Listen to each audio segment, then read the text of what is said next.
What's up, guys?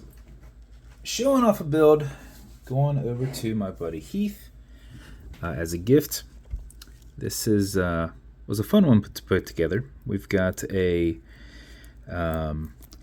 lasered Cowboys dial that we cerakoted in dark blue and then sanded, and then I went through and pipped. This is put in a 960 Neptune case. It's a polished case. It comes with a stock band that now there's adapters so that you can swap over to your own. So you've got case adapters on here. Then we've got a Milanese band that's custom engraved. It's a deployant style clasp.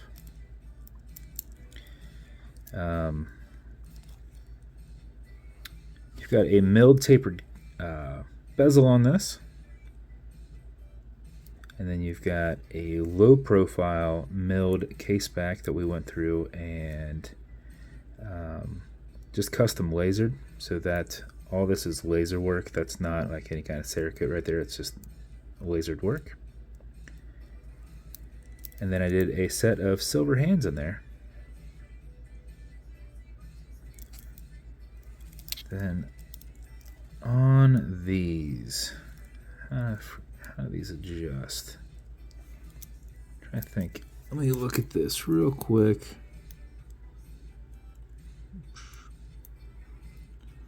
I knew how these adjusted, but obviously I need to kind of explain how to adjust this. The adjustment would be here on this piece.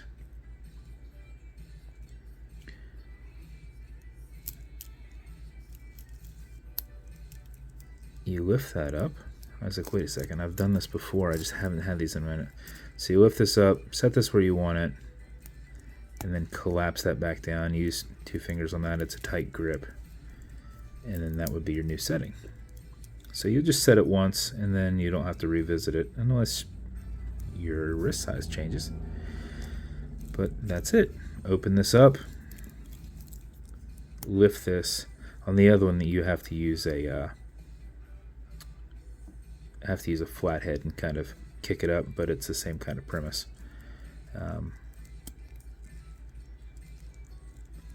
That's how that works. Let's see. What else do I need to go over on this?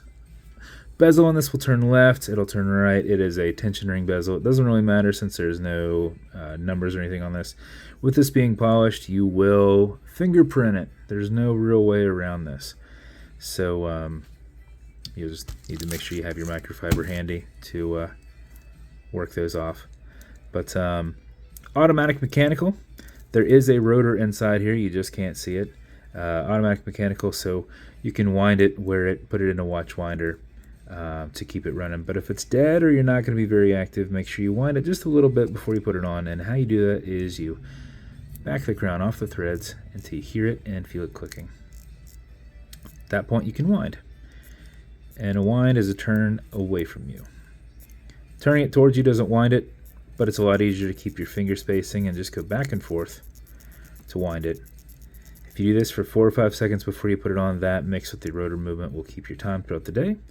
If you're going to be driving or at a desk all day or something like that, you want to make sure you don't lose time. You can sit here and just keep winding if you want. You can't overwind it. If you do this for 15-20 seconds, you're going to max out your 31-hour power reserve on it. Probably doesn't even take that long. I wind it pretty aggressively and quick, and I mean that was what, 10 seconds. It's probably good right there. But when you're good with your winding, you're going to pull it to the one and only click. Did I do that? There it is. And you can now set your time. Now with this, you're just going to have to know where 5, 6, 7 is and 11, 12, 1. I'm sure you can figure it out. Okay, Google, what time is it? It's 1:53 p.m. 1:53. You also notice you've got a wobble crown on here. That deflects lateral pressure from going into the stem and into the movement. So when you're pushing and prying on it, you're not putting any adverse pressure through there on that movement. 1:53. All right, so 45, 50, Now you just have to kind of figure out where that would about be. So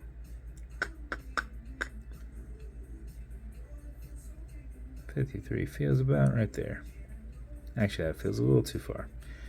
You're going to push it over, get it out of that time setting, and then wind it down. Man, this sun in my eye is driving me crazy. I cannot see. So there's the build. I hope they love it. Came out pretty awesome. As with every build, you're going to get matching beads. We took a bead or two out just for a more, quote, petite bead set. This will come in a blue cowboy style box. It will come with that microfiber that I show you, along with watch cleaner. This is good on all glass and metal parts to this watch as a whole. Non-streaking, non-toxic, non-residue. And you'll also have a microfiber with matching fine scratch remover. That's for your acrylic glass because you can scratch it. If you do, no big deal. Put a tiny bit of this on it and buff it out using this microfiber. If it scratches up and down, go left and right, filling that scratch, haze it, buff it out. If you scratch the polish, you are going to have to use a buffing wheel. If you get light hairline scratches in it, which is so easy, I get them with them in it. I had to use a buffing wheel on it. But you can get something like Cape Cod cloths and polish with them. Cape Cod cloths smell really nice.